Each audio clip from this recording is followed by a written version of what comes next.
This thrilling story begins in a vast kingdom where several guards were keeping watch. Suddenly, a camel came running frantically in their direction, with a soldier chasing after it. The soldier was in terrible condition, prompting the other guards to ask him what had happened. The injured soldier's name was Dressel, and he breathlessly informed them, "The Scorpion King is after me." Now, the legend of the Scorpion King was something only found in history books, so the soldiers burst into laughter, dismissing it as a joke. But their laughter was short-lived. Standing right behind them was none other than the Scorpion King himself. His real name was Matthews, and he wasted no time. Without hesitation, Matthews launched a brutal attack on the guards. Even a dragon fought alongside him. This entire scene was, in fact, a well-planned strategy by Matthews and Dressel. Their goal was to distract the guards long enough to infiltrate the palace. After eliminating all the guards, the two warriors entered the Grand Palace. Matthews had a specific mission. He was sent by his ruler to retrieve a highly valuable artifact hidden inside. As Matthews and Dressel advanced deeper into the palace, a series of deadly traps suddenly appeared before them. These traps were designed to kill intruders instantly. However, both of them were well aware of the dangers and had studied every motion and mechanism of the traps. With flawless coordination, they carefully maneuvered through the treacherous passage and successfully made it to the other side. At last, they arrived at a magnificent chamber where a brilliant, glowing diamond rested at the center. This wasn't an ordinary diamond, it was a magical relic once owned by the ancient ruler King Alcum. King Alcum was a legendary warrior who had never lost a single battle. Before his death, he had hidden his enchanted diamond in this very chamber, ensuring its powerful magic remained undiscovered. Matthews had been sent by his own king, Jacker, to steal the diamond. Dressel, standing beside him, explained, "King Alcum wielded incredible powers using this very stone." But Matthews was a skeptic. He only believed in what he could see with his own eyes. They carefully lifted the golden pedestal upon which the diamond rested and swiftly replaced it with another identical pot to avoid triggering any alarms. However, despite their efforts, the slightest shift in weight triggered a trap. A massive iron cage came crashing down, trapping them inside. Now, they had to escape before the guards arrived. Matthews and Dressel combined their strength, desperately pushing against the heavy cage. As they struggled, the sound of approaching footsteps echoed through the chamber. The palace guards were coming. The diamond still remained inside the cage, and time was running out. As the soldiers rushed in, Matthews and Dressel had no choice but to fight their way out. Meanwhile, the chief of the royal guards had arrived. He was a formidable warrior, strong enough to take on both Matthews and Dressel simultaneously. The fight was intense, but Dressel, using his cunning, managed to restrain the leader. While holding up the iron cage, Dressel turned to Matthews and said, "Go, grab the diamond." Without hesitation, Matthews rushed inside the cage, retrieved the magical diamond, and handed it to Dressel. The moment Dressel had the diamond in his hands, he slammed the cage shut, trapping Matthews inside. Dressel had used Matthews all along. Now, with the magical diamond in his possession, Dressel made his escape, leaving Matthews behind, trapped and powerless.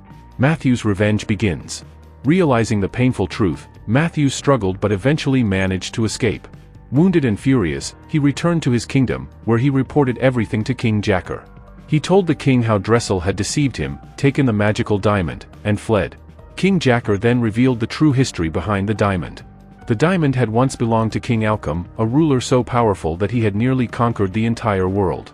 However, Alcum understood the immense power of the diamond. Fearing its misuse after his death, he sealed it away with extreme security. Now that Dressel had stolen it, it meant only one thing: he sought power beyond limits. A shocking revelation. Jacker then dropped another bombshell. Dressel was not just any thief, he was the son of a neighboring king, King Norvinia.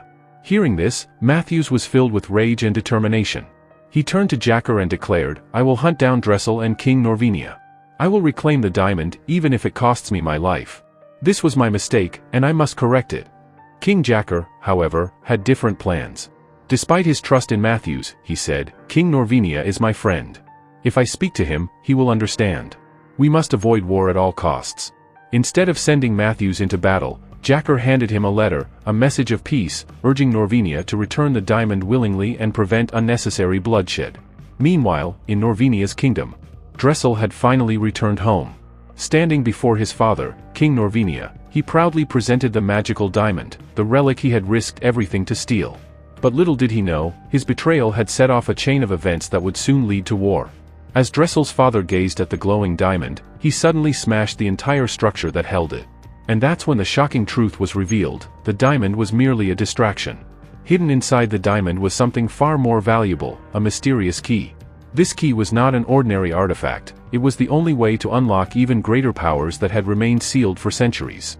But Dressel had no idea about any of this. He had only stolen the diamond, unaware of the true prize concealed within. Meanwhile, we see Matthews, who had traveled a long way and finally reached Dressel's kingdom. Since he knew no one there, he approached the local citizens and asked them how he could meet Dressel's father. The people immediately realized that Matthews was a foreigner. Sensing an opportunity to mess with him, they devised a plan. With smirks on their faces, they told him, "If you want to meet our king, you must fight us first." Matthews had no interest in fighting them. But before he could refuse, the crowd rushed at him, attacking from all sides. Yet, Matthews didn't strike back. Instead, he skillfully dodged every attack, effortlessly weaving through their strikes. The people were weak and untrained. In their attempts to hit Matthews, they ended up hitting each other instead. In a matter of moments, chaos erupted, with the citizens destroying their own surroundings in their failed attempts to land a single hit on him. Though Matthews had not been touched, the sheer number of people eventually overwhelmed him. He was captured and thrown into prison. Inside the prison, Matthews met a woman named Valina. Valina revealed her tragic story. Dressel had chosen her as his bride, against her will. She despised him and wanted nothing more than to escape from this cursed place. When she refused Dressel's offer, he ordered her execution by hanging. Now, trapped inside this prison, both Matthews and Valina shared the same cruel fate. Soon, word reached Dressel that Matthews had been captured. Intrigued, Dressel personally visited the prison and ordered Matthews to be brought before him. Matthews was stripped of his weapons, and anything valuable was sealed inside a coffin-like chest. Dressel, still bitter and paranoid, believed that Matthews had come for revenge. Determined to kill him, Dressel drew his sword and stepped forward. But Matthews simply raised his hands and calmly spoke. "I have not come to fight. I bring a letter of peace from King Jacker." As soon as Dressel's father read the letter, he agreed to King Jacker's terms. Without hesitation, he ordered Matthews to be released, showing his support for the peace agreement. To make it official, he signed the letter, confirming his alliance with Jacker. However, this decision infuriated Dressel. He did not want peace, he wanted power. So, he devised a treacherous plan to eliminate his own father. In secret, Dressel released a swarm of deadly scorpions onto his father's body. The poisonous creatures immediately started attacking, their venom slowly killing him. At that moment, Dressel's father still had the golden key, the true artifact of power. But before the poison could take full effect, he realized his son's betrayal. Rather than handing over the key to Dressel, he threw it to Matthews. With his dying breath, he told Matthews, "Use this power wisely." Matthews now held the golden key, and he knew he had to escape. But Dressel had already anticipated this. He sent an army of soldiers to block every exit, surrounding Matthews completely. Matthews did not fear the soldiers. With sheer strength and skill, he fought them bravely, cutting down anyone who stood in his way. But the number of soldiers kept increasing, making escape more difficult. Realizing he was outnumbered, Matthews decided to change strategy. He quickly found an alternate route and ran toward it. Just as he turned a corner, he collided with Valina. Valina had escaped from captivity and was also looking for a way out. Without hesitation, Matthews joined forces with her. The two of them quickly coordinated their movements, mounted a horse, and rode away from the chaos. After narrowly escaping, Matthews and Valina rode straight to Valina's home. There, we meet her father, Sorrel, a well-known scientist and inventor.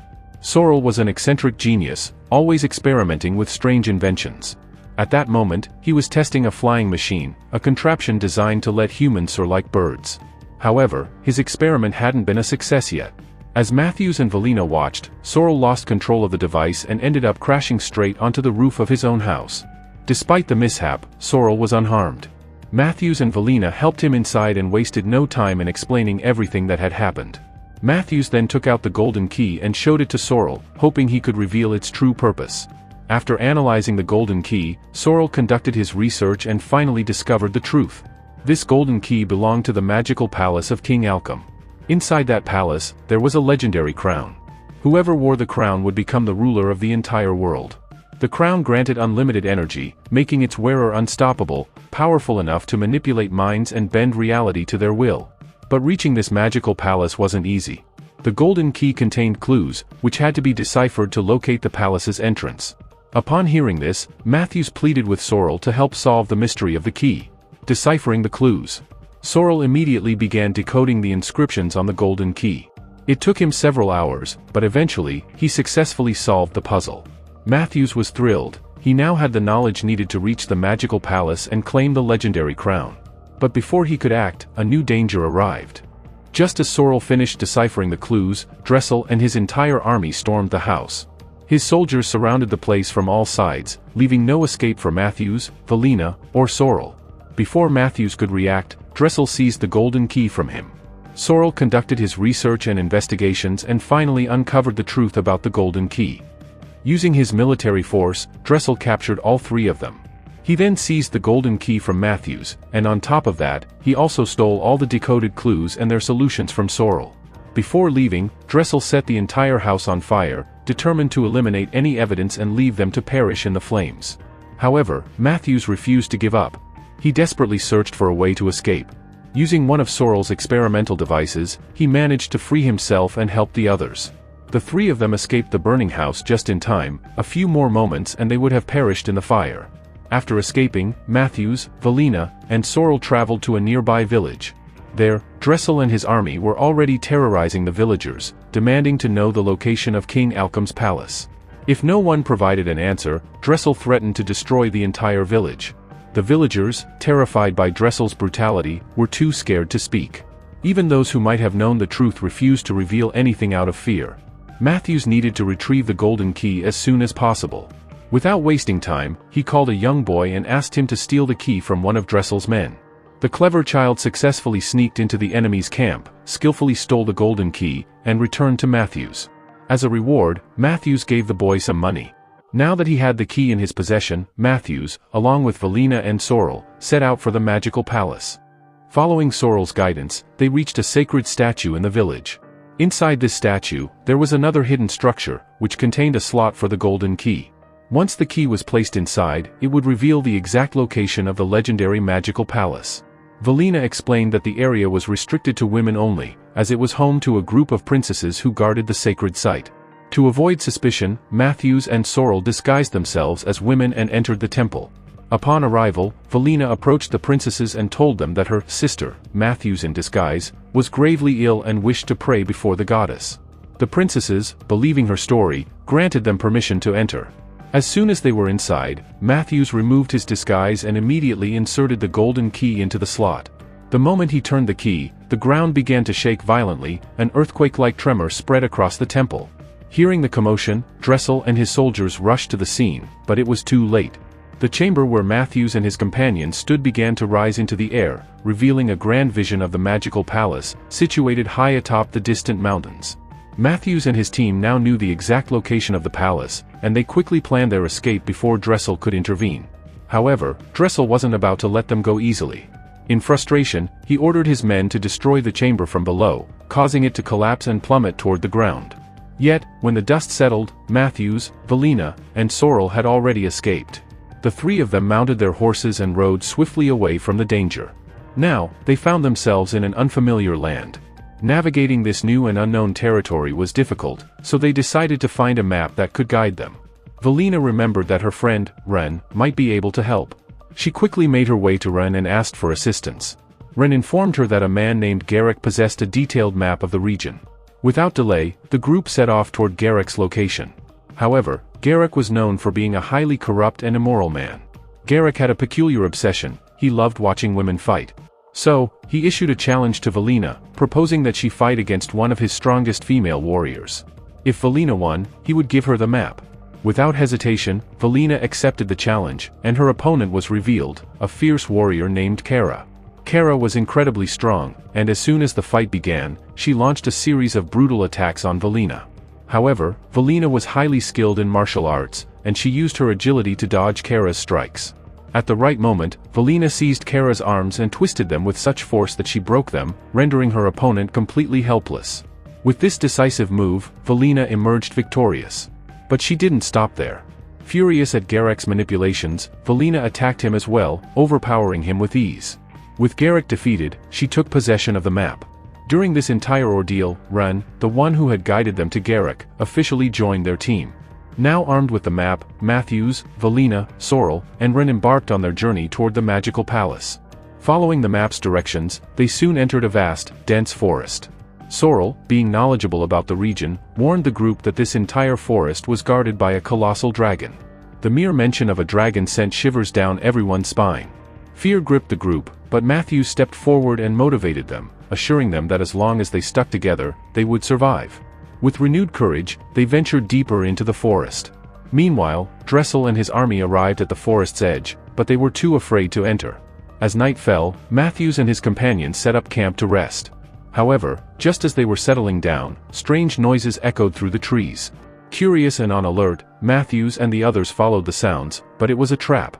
In an instant, they were ensnared in a massive net and plummeted into a deep pit. The trap belonged to a hidden tribe of dwarves, who immediately captured them. The dwarves were ruthless. Without wasting time, they tied up Matthews and his companions and released giant venomous spiders onto them. These spiders carried a lethal toxin, and the venomous creatures began crawling toward the captured group, preparing to sink their fangs into their flesh. However, as one of the spiders bit Matthews, something unexpected happened. Matthews let out an agonizing scream, but instead of succumbing to the venom, he remained completely unaffected. A terrifying realization struck the dwarves and the spiders alike: Matthews' blood carried the essence of the Scorpion King. Upon sensing this, the deadly spiders, instead of attacking, recoiled in terror. They scurried away, rushing back into their enclosures as if trying to escape from Matthews' overwhelming presence. After witnessing such miraculous events, the dwarves were utterly shocked. Overcome with awe and respect, they immediately freed Matthews and his companions and treated them with great hospitality. The entire group enjoyed a hearty feast, celebrating their unexpected turn of luck. Once they had rested, the leader of the dwarves examined the map and revealed the path forward. However, he issued a grim warning: the route ahead was guarded by an enormous dragon, one so powerful that even the dwarves dared not challenge it. If Matthews and his team wished to reach the magical palace, they would have no choice but to face the beast in battle. Without hesitation, Matthews agreed. After spending the night in the dwarves' settlement, the group set off at dawn toward the mountain range where they had previously glimpsed the palace. The journey was arduous, as they climbed steep, rocky terrain, struggling against the harsh landscape. Suddenly, Sorrel spotted the massive dragon. But something about it seemed unnatural. It wasn't just a dragon, it was a robotic construct. A deep sense of unease spread through the group. Who could have possibly built such a terrifying machine? And why was it stationed here, protecting the path to the palace? The mechanical dragon was unlike anything they had encountered. It could spew fire from its mouth, unleashing waves of destruction capable of incinerating any human in an instant. Matthews quickly devised a bold plan. Instead of engaging in a brute force battle, he would destroy the dragon's internal system from within. For this, he relied on a weapon designed by Sorrel. The device was essentially a launcher, meant to hurl Matthews directly onto the dragon's head. Sorrel, with careful calculations, attempted to propel Matthews toward the dragon. However, his first attempt lacked sufficient force, causing Matthews to fall short and crash to the ground. Though injured, Matthews refused to give up. With renewed determination, he tried again. This time, Sorrel adjusted the force perfectly. Matthews soared through the air, landing precisely on top of the dragon's head. Before the dragon could retaliate, Matthews forced his hands into its system, completely corrupting its internal mechanisms. With a loud, mechanical roar, the gigantic beast collapsed, rendered utterly useless. The group watched in astonishment. The seemingly unstoppable guardian had been defeated through ingenuity, not brute strength. With the dragon no longer a threat, Matthews and his companions climbed to the summit of the mountain. There, embedded in the ground, they discovered a strange slot, the place where the golden key was meant to be inserted. As soon as Matthews inserted the key, the rock face before them rumbled and shifted. To their amazement, an enormous hidden cave was revealed, its entrance dark and mysterious. Without hesitation, the group stepped inside. The moment they crossed the threshold, the entrance sealed shut behind them. The flickering torchlight within the cave illuminated ancient carvings, portraits of King Alcum, the legendary ruler whose secrets had been buried within these walls. Inside the hidden chamber, Matthews and his companions were astounded to find an array of magical armors. These were indeed the legendary weapons and armor once wielded by King Alcum's army. The air was thick with an ancient power, the artifacts glowing with a mystical aura. Suddenly, in an unexpected betrayal, Rain grabbed Valina and held a weapon to her throat, threatening to kill her. With a sinister smirk, Rain activated a hidden mechanism, causing a large rocky passage to slide open. To their horror, Dressel and his army emerged from the passage, revealing that Rain had been working for Dressel all along. For all this time, He had only pretended to be their ally, carefully manipulating them to lead Dressel straight to the treasure. With the help of his soldiers, Dressel quickly overpowered Matthews, capturing him as well. Now, standing victorious in the chamber, Dressel approached the legendary relics and donned King Alcum's enchanted spear and powerful shield. The moment he wore the armor, a surge of energy coursed through his body, lifting him into the air as if he had gained supernatural powers. His laughter echoed through the chamber as he embraced his newfound strength. However, before Dressel could fully claim his victory, Sorrel, Valina's father, rushed forward and shoved him back. Meanwhile, Matthews used the moment to reveal the truth, that Dressel's newfound powers were not magic at all. This entire chamber, Matthews explained, is surrounded by a strong magnetic field. Anyone wearing the enchanted armor will naturally start to float due to the energy in the air. Hearing this, Dressel's expression twisted in rage. Furious at being deceived, he attacked Sorrel, gravely wounding him. Even in his weakened state, Sorrel fought bravely, holding off Dressel's soldiers with everything he had. Now, determined to defeat Dressel, Matthews donned a powerful armor set of his own. He charged at Dressel, lifted him into the air, and slammed him down with immense force. The impact was so powerful that Dressel was knocked unconscious on the spot. With the battle momentarily over, Matthews and Valina rushed to Sorrel's side, only to find him gravely injured. Struggling to speak, Sorrel whispered an ancient riddle, telling Matthews, "If you seek the king's crown, you must pass through the trial." Matthews pondered these cryptic words, and suddenly, the realization hit him. He darted across the chamber and leaped onto a glass structure bearing King Alcum's symbol. In an instant, the glass gave way, and Matthews was transported into a hidden underground cavern. As he ventured deeper, he found himself inside a mysterious chamber, its floor covered in golden and silver stones. This was the final trial, the path to the legendary crown. Testing his surroundings, Matthews placed his sword on the wrong stone, and a barrage of spears shot out from the walls, narrowly missing him. Realizing it was a trap, he carefully studied the pattern and figured out the puzzle. He had to step on both types of stones simultaneously to avoid triggering the traps. With perfect coordination, he moved across the treacherous floor, dodging every deadly mechanism. Finally, he reached the other side, pushed open an ancient door, and stepped inside the final chamber. There, standing in the very center, was the legendary crown of King Alcum, gleaming with an unearthly brilliance, waiting for its next wielder. Everyone was talking about the legendary crown, which was so powerful that no one could even imagine its true strength. Just then, Dressel and his army arrived at the chamber. One of Dressel's soldiers, eager to get ahead, stepped forward carelessly. Unfortunately, he placed his foot on the wrong stone, triggering a deadly trap. Spears emerged from the walls, piercing his body, and he died instantly. However, Dressel showed no concern for his fallen soldier. Instead, he used the distraction to move forward, successfully clearing the level by exploiting the sacrifices of his men. Meanwhile, Matthew, calm and composed, stepped forward and gently lifted the mystical crown before placing it on his head. The moment the crown found its true owner, flames erupted all around, but Matthew, now filled with extraordinary power, simply raised his hand and extinguished the fire in an instant. He could feel immense strength coursing through his body. Before he could fully grasp his newfound power, Dressel launched a surprise attack from behind. The force of the attack knocked the crown off Matthew's head, and before he could react, Dressel's right-hand man, Drazer, seized it and immediately placed it on his own head. Matthew knew he could not let this happen, so he grabbed his sword and charged at Dressel.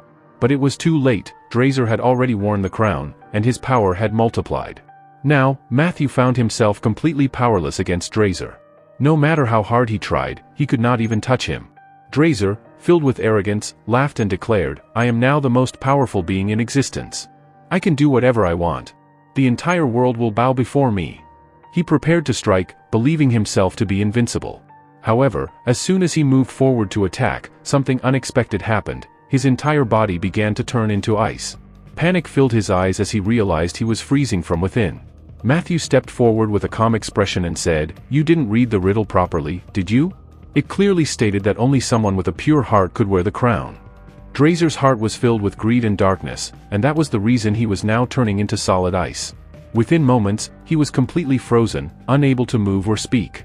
Matthew wasted no time. He removed the crown from Drazer's frozen head, ensuring that the evil warlord could never use its power again.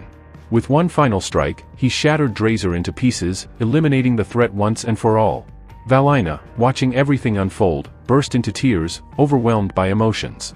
But Matthew, instead of keeping the crown for himself, placed it on Sorrel's head. As soon as the crown's power flowed into Sorrel, he was miraculously revived. Valina and Matthew were overjoyed, embracing Sorrel, who had been given a second chance at life. Realizing the danger of such an artifact, Matthew left the golden key and the crown inside the chamber, ensuring that they would never fall into the wrong hands again. He understood that true power lies in responsibility, not possession. With Drazor gone, his kingdom needed a new ruler. Though Sorrel was crowned as the new king, he believed that his daughter, Valina, was the true heir. Without hesitation, he removed his crown and placed it on Valina's head, declaring her the princess and rightful ruler of the kingdom. And thus, our thrilling adventure came to an end.